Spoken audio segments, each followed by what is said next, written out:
Vasilisa ran and took the little doll in her arms.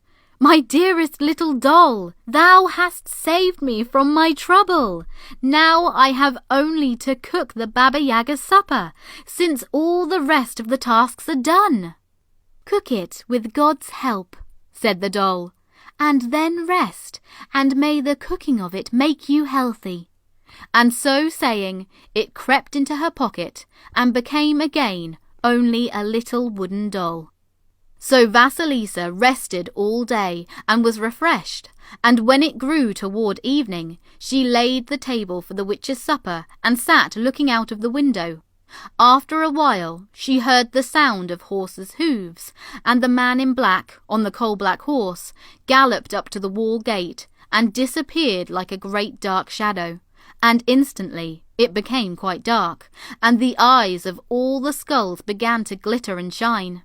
Then, all at once, the trees of the forest began to creak and groan, and the leaves and the bushes to moan and sigh, and the Baba Yaga came riding out of the dark wood in the huge iron mortar, driving with the pestle and sweeping out the trail behind her with the kitchen broom. Vasilisa let her in, and the witch, smelling all around her, asked, "Well, hast thou done perfectly all the tasks I gave thee to do? Or am I to eat thee for my supper?" "Be so good as to look for thyself, grandmother," answered Vasilisa. The Baba Yaga went all about the place, tapping with her iron pestle and carefully examining everything. But so well had the little doll done its work that, try as hard as she might, the old witch could not find anything to complain of. There was not a weed left in the yard, nor a speck of dust on the floors, nor a single black grain or wild pea in the wheat. She was greatly angered, but was obliged to pretend to be pleased. "Well, thou hast done all well." Then, clapping her hands, she shouted, "Ho, my faithful servants, friends of my heart, haste and grind my wheat." Immediately 3 pairs of hands appeared, seized the measure of wheat, and carried it away. The Baba Yaga sat down to supper, and Vasilisa put before her all the food from the oven, with honey, beer, and wine. The old witch ate it, bones and all, almost to the last morsel, enough for 4 strong men, and then stretched out her bony legs on the stove and said, "Tomorrow do as thou hast done today, and besides these tasks, take from my storehouse a half measure of poppy seeds, and clean them one by one. Someone has mixed earth with them to do me a mischief and to anger me, and I will have them made perfectly clean." So saying, she turned to the wall and soon began to snore. When she was fast asleep, Vasilisa went into the corner, took the little doll from her pocket, set it before a part of the food that was left, and asked its advice. And the little doll, when it had become alive and eaten a little food and sipped a little drink, said, "Don't worry, beautiful Vasilisa. Be comforted. Do as thou did last night. Say thy prayers and go to sleep." So Vasilisa was comforted. She said her prayers and went to sleep, and did not wake till the next morning, when she heard the old witch in the yard whistling. She ran to the window just in time to see her take her place in the big iron mortar, and as she did so, the man dressed all in red, riding on the blood-red horse, leapt over the wall and was gone, just as the sun rose over the wild forest. As it had happened on the first morning, so it happened now. When Vasilisa looked, she found that the little doll had finished all the tasks except the cooking of supper.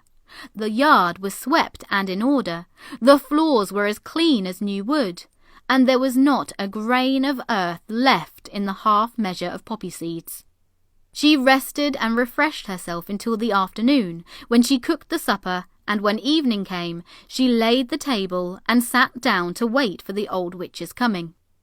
Soon the man in black, on the coal-black horse, galloped up to the gate, and the dark fell, and the eyes of the skulls began to shine like day, and the ground began to quake, and the trees of the forest began to creak, and the dry leaves to rustle. And the Baba Yaga came riding in her iron mortar, driving with her pestle, and sweeping away the trail with her broom. When she came in, she smelled all around her, and went all about the hut, tapping with the pestle. But pry and examine as she might, again she could see no reason to find fault, and was angrier than ever. She clapped her hands and shouted, "Ho, my trusty servants! Friends of my soul, haste and press the oil out of my poppy seeds." And instantly the 3 pairs of hands appeared, seized the measure of poppy seeds, and carried it away. Presently the old witch sat down to supper, and Vasilisa brought all she had cooked, enough for 5 grown men, and set it before her, and brought beer and honey, and then she herself stood silently waiting. The Baba Yaga ate and drank it all, every morsel, leaving not so much as a crumb of bread. Then she said snappishly, "Well, why dost thou say nothing, but stand there as if thou wast dumb?" "I spoke not," Vasilisa answered, "because I dared not. But if thou wilt allow me, grandmother, I wish to ask thee some questions." "Well," said the old witch, "only remember that every question does not lead to good. If thou knowest overmuch, thou wilt grow old too soon. What wilt thou ask?" "I would ask thee," said Vasilisa, "of the men on horseback. When I came to thy hut, a rider passed me. He was dressed all in white, and he rode a milk-white horse. Who was he?" "That was my white, bright day," answered the Baba Yaga angrily. "He is a servant of mine, but he cannot hurt thee. Ask me more." "Afterwards," said Vasilisa, "a second rider overtook me. He was dressed in red, and the horse he rode was blood red. Who was he?" "That was my servant, the round red sun," answered the Baba Yaga, "and he, too, cannot injure thee." And she ground her teeth. "Ask me more." "A third rider," said Vasilisa, "came galloping up to the gate. He was black, his clothes were black, and the horse was coal-black. Who was he?" "That was my servant, the black dark knight," answered the old witch furiously. "But he also cannot harm thee. Ask me more." But Vasilisa, remembering what the Baba Yaga had said, that not every question led to good, was silent. "Ask me more," cried the old witch. "Why dost thou not ask me more? Ask me of the 3 pairs of hands that serve me." But Vasilisa saw how she snarled at her, and she answered, "The 3 questions are enough for me. As thou hast said, grandmother, I would not, through knowing overmuch, become too soon old." "It is well for thee," said the Baba Yaga, "that thou didst not ask of them, but only of what thou didst see outside of this hut. Hadst thou asked of them, my servants, the 3 pairs of hands would have seized thee also, as they did with the wheat and poppy seeds, to be my food. Now, I would ask a question in my turn. How is it that thou hast been able, in a little time, to do perfectly all the task that I gave thee? Tell me." Vasilisa was so frightened to see how the old witch ground her teeth that she almost told her of the little doll. But she caught herself just in time and answered, "The blessing of my dead mother helps me." Then the Baba Yaga sprang up in a fury. "Get thee out of my house this moment," she shrieked. "I want no one who bears a blessing to cross my threshold. Get thee gone." Vasilisa ran to the yard, and behind her she heard the old witch shouting to the locks and the gate. The locks opened, the gate swung wide, and she ran out onto the lawn. The Baba Yaga seized from the wall one of the skulls with burning eyes and flung it after her. "There," she howled, "is the fire for thy stepmother's daughters. Take it. That is what they sent thee here for, and may they have joy of it." Vasilisa put the skull on the end of a stick and darted away through the forest, running as fast as she could, finding her path by the skull's glowing eyes, which went out only when morning came. Whether she ran a long way or a short way, and whether the road was smooth or rough, towards the evening of the next day, when the eyes of the skull were beginning to glimmer, she came out of the dark, wild forest to her stepmother's house. When she came near to the gate, she thought, "Surely by this time they will have found some fire," and threw the skull into the hedge. But it spoke to her and said, "Do not throw me away, beautiful Vasilisa. Bring me to thy stepmother." So, looking at the house and seeing no spark of light in any of the windows, she took up the skull again and carried it with her. Now, since Vasilisa had gone, the stepmother and her 2 daughters had neither fire nor light in all the house. When they struck flint and steel, the tinder would not catch, and the fire they brought from the neighbours would go out immediately as soon as they carried it over the threshold, so that they had been unable to light or warm themselves or to cook food to eat.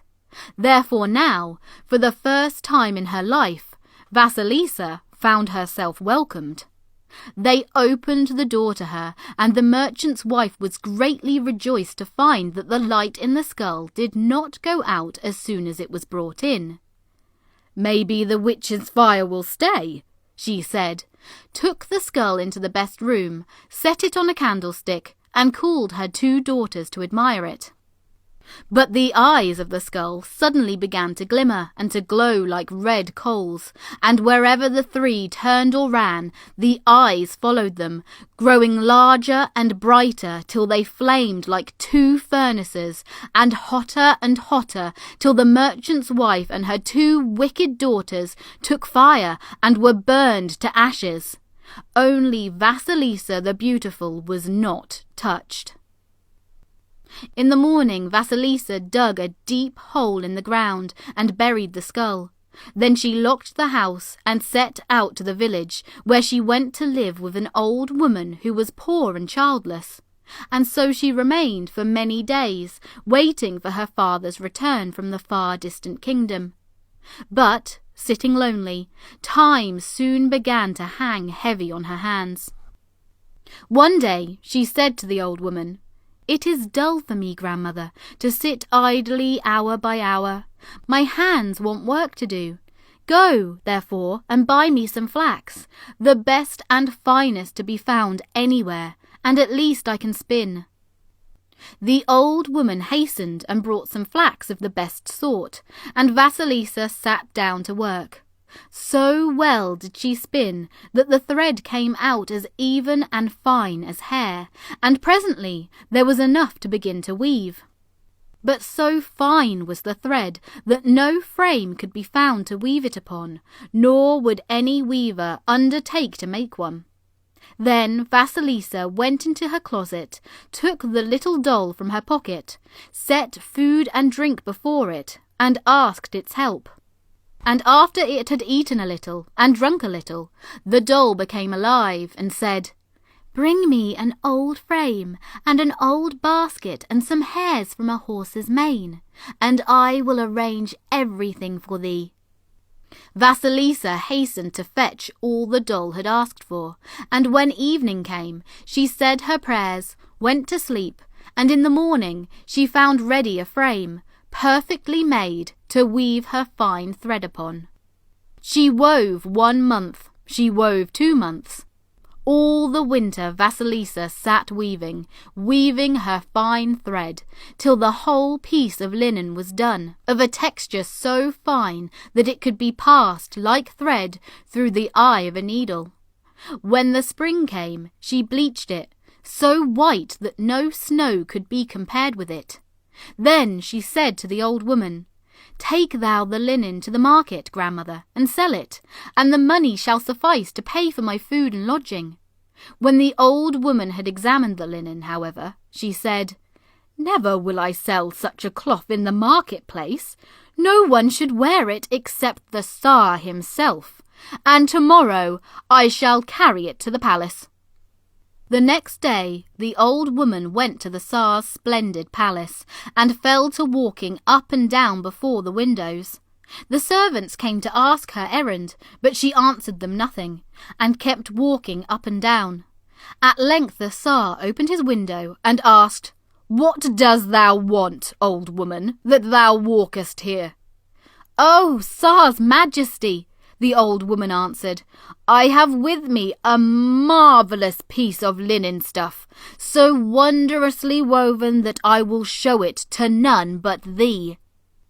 The Tsar bade them bring her before him, and when he saw the linen, he was struck with astonishment at its fineness and beauty. "What wilt thou take for it, old woman?" he asked. "There is no price that can buy it, our father Tsar," she answered, "but I have brought it to thee as a gift." The Tsar could not thank the old woman enough. He took the linen and sent her to her house with many rich presents. Seamstresses were called to make shirts for him out of the cloth, but when it had been cut up, so fine was it that none of them was deft and skilful enough to sew it. The best seamstresses in all the Tsardom were summoned, but none dared undertake it. So at last the Tsar sent for the old woman, and said, "If thou didst know how to spin such thread and weave such linen, thou must also know how to sew me shirts from it." And the old woman answered, "O Tsar's Majesty, it was not I who wove the linen. It is the work of my adopted daughter." "Take it, then," said the Tsar, "and bid her do it for me." The old woman brought the linen home, and told Vasilisa the Tsar's command. "Well, I knew that the work would needs be done by my own hands," said Vasilisa, and, locking herself in her own room, began to make the shirts. So fast and well did she work that soon a dozen were ready. Then the old woman carried them to the Tsar, while Vasilisa washed her face, dressed her hair, put on her best gown, and sat down at the window to see what would happen. And presently a servant in the livery of the palace came to the house and said, "The Tsar, our lord, desires himself to see the clever needlewoman who has made his shirts, and to reward her with his own hands." Vasilisa rose and went at once to the palace, and as soon as the Tsar saw her, he fell in love with her with all his soul. He took her by her hand and made her sit beside him. "Beautiful maiden," he said, "never will I part from thee, and thou shalt be my wife." So the Tsar and Vasilisa the Beautiful were married, and her father returned from the far distant kingdom. And he and the old woman lived always with her in the splendid palace, in all joy and contentment. And as for the little wooden doll, Vasilisa carried it about with her in her pocket all her life long. The end.